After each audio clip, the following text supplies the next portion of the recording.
the gun.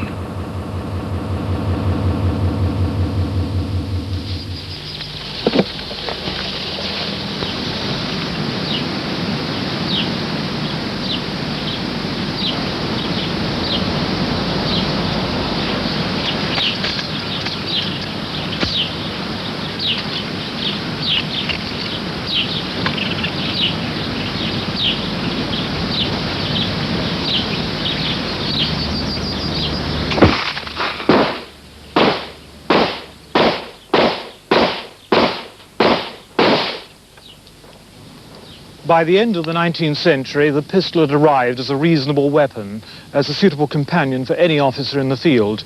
It was high-powered and multi-shot, and officers like Winston Churchill thought it was just the weapon to take to war. But it hadn't got there in easy stages. It was regarded as no military weapon at all, reserved purely as a dueling pistol for affairs of honor or for protection when traveling. What was wanted was multi-shot capacity, the ability to make sure that one was not unarmed when one had fired just one shot. Various methods were tried over the centuries of achieving that, but none was more successful than by rotation, revolving the barrels. And in this weapon, made by an eminent maker in the 18th century, we see the system in a form which was relatively successful. But it was left to the future, to others, to demonstrate real efficiency in this direction. Flintlock revolvers were made by various makers on the continent and in England. This one is by Elisha Collier of Boston, Massachusetts, and is probably a copy of an earlier American system. The Collier's main improvements were mechanical rotation of the cylinder on cocking and self-priming of the pan. For many, the only really safe way of having more than one shot available was to duplicate or multiply the number of pistols carried. A pair was carried as commonly, if not more often, than a single one. With the arrival of the percussion lock, the design problem of the revolver was somewhat simplified. Soon the pepperbox revolver was being made by all classes of makers. This type, called a Mariette, was patented in Belgium in 1837. Over 50 British makers produced pepperboxes. They included such well-known names as Wesley Richards and Joseph Lang, and they achieved such popularity that they survived for many years alongside the conventional revolver. Though they suffered from the disadvantage that the barrels of the larger bores were so heavy that few such were made, they had the distinct advantage over the ordinary revolver that if there was an accidental ignition of the other barrels, it was not too serious for the firer. Quite unintentionally, this classic accident happened to us. If it had been a revolver, many of the bullets would have smashed into the frame with the most unpleasant consequences. Loading a muzzle-loading revolver was therefore a precise and time-consuming business. There were two available ways of speeding things up. The powder and bullet could be pre-packaged, or the firer could preload a spare cylinder if he had one. Changing cylinders took only a moment. Usually, however, it was a matter of pouring the powder into each chamber in turn, then a tight-fitting lubricated lead bullet was rammed into each chamber. Finally, the cylinder was rotated by hand so that a cap could be pressed onto each nipple. Even the legendary Colt used this system. Colt and Adams, the two great rivals, the arch protagonists, first clashed at the Great Exhibition in 1851. The Adams revolver model of 1851 was the only British product which could compete with the unquestionably efficient Colt. With its solid frame and integral top strap above the cylinder, the Adams had a much stronger frame than the Colt, and in accuracy it was fully its equal. In most senses, it was a better military weapon. The Navy Colt of 1857 was a lighter and more portable arm, well finished and not without appeal. Colt was so sure of his success that he even opened a factory in London and invited the public. It was an enormous success, not only in the engineering sense, but in a social sense. Everybody went there, and until 1857, it was one of the sights of London. He presented revolvers like this to all the prominent people he could find. This one was presented to Lord Lucan of Crimean fame. In fact, this is a Colt Navy revolver, and it was of the same pattern as was issued to the tune of 9,500 to the Royal Navy in 1854. A year later, further success, 14,000 were issued to the army in the Crimea. It looked as if Colt had everything wrapped up, but it wasn't to be.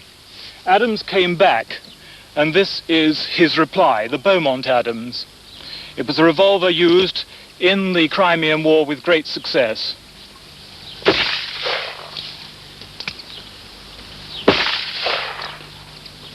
And the thing about this revolver is that it was really forward-looking. With the Beaumont Adams, the revolver had arrived.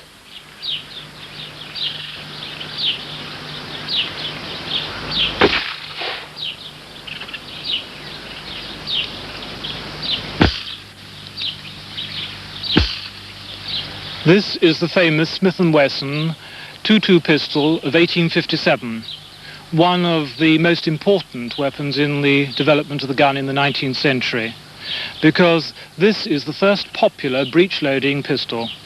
It's, for two reasons, so important.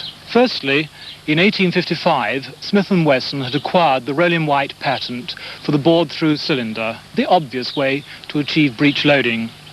Indeed, so obvious that as Smith & Wesson held on to the patent until 1869, no other American maker could choose the obvious course to effective breech loading. The pistol is also, however, very important for another reason. It uses the 2.2 rimfire cartridge, and one can see where the hammer has struck the edge of the cartridge. The 2.2 rimfire cartridge was itself first produced in 1854, and with it really ushers in a new epoch. And it's not just in 2.2.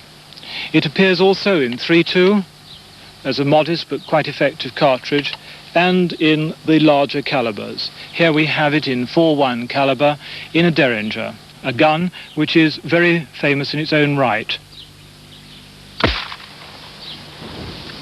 A parallel development was the pinfire.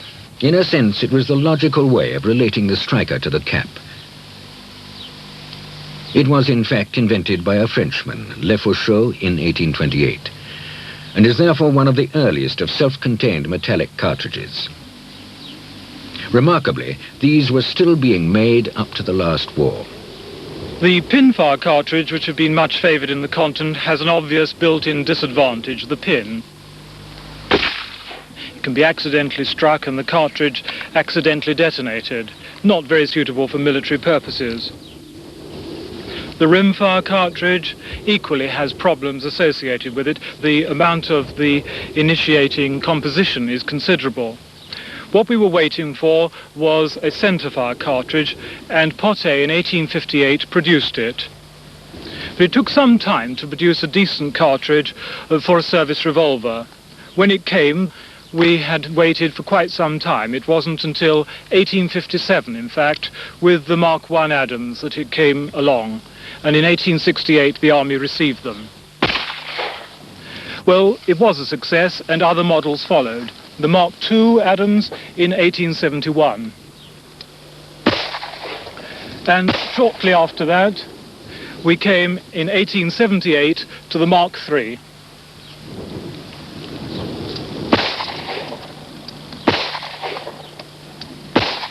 These are all in .450 caliber and were very successful. In America, too, centerfire was catching on for military purposes. In 1873, the Peacemaker arrived on the scene. It was unfortunately not a very sturdy revolver, not very well designed by our standards, but the Americans seemed to think that it was very successful.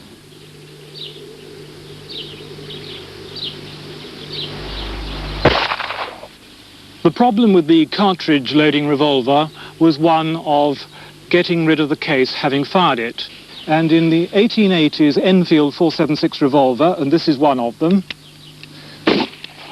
we arranged things so although it's superficially a break-open revolver, in fact at that point in time the fired case drops out and one is left, fortunately, with the unfired cartridges still in position, so reloading is fairly simple. Other makers had other ideas, and here we have a small Continental Galland. You fired, and at this stage you have to recock as usual and operate an underlever, which successively leaves the cases behind, and as you can see makes a pretty messy job of it. But again, it wasn't a bad idea. You can see things get rather complicated, and with the Merwin Hulbert, perhaps they reach the height of their complication. Again we fire, and then we have to half-cock again to clear this, operate an undercatch, and that is the way in which you can get rid of your one-fired case and reload. There are worse designs than that, but it's an expensive one to produce. What in fact happened was that in America with Smith & Wesson and Colt, a design was produced in which we had a swinging out cylinder and an operation of a lever by which the cartridge cases were knocked out. Not perfect, but not too bad. The British, however, in the shape of Webley, had an even better idea. They really produced a fairly massive proportion in the central stirrup, and as you can see, it gets rid of the empty cases, but it leaves the fired ones in. And it's this design which really has dominated in this country revolver extraction mechanisms right up to the present time. The problems of high-speed ejection were solved with the revolver. The one remaining problem was that of quick loading. The procedure of hand loading is slow, and various ideas were tried to load in a single pressing motion. The most successful of these was the Prideaux. Although it was patented in 1893, it took some time to catch on, but was eventually recognized by the authorities and saw considerable service in the Great War. The revolver in one sense reached its mechanical zenith with the Webley Fosbury, the only really successful true automatic revolver. It was designed by Colonel G.V. Fosbury, V.C., in the mid-1890s, but it was not marketed on any scale until 1901.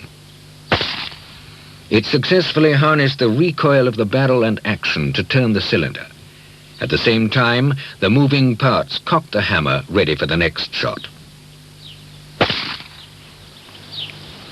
The challenge to the revolver didn't come from the multi-barrel pistol, nor even from the mechanically self-loading type of pistol, the squeezer or palm pistol. These are examples of this interesting class. This on the left looks backward. It looks back to the revolver design with a rotating cylinder. In this one, however, which is called the mitrailleuse, the design is much more clearly adapted to the future. In this, the motive force is provided by the hand, but it's quite clear that the gas could be tapped to make this into an automatic operation. It took some time, however, to adapt it to the pistol. It took, in fact, until the early years of the 1890s. And then designs such as this one emerged on the market. This one by Bergman is satisfactory in its way, but never achieved great popularity. But the pistol which did achieve real popularity and ultimately immense worldwide sales was the Mauser automatic pistol of 1896. A gun good enough to be carried by the young Winston Churchill when all about him carried revolvers. The pistol was at last acceptable.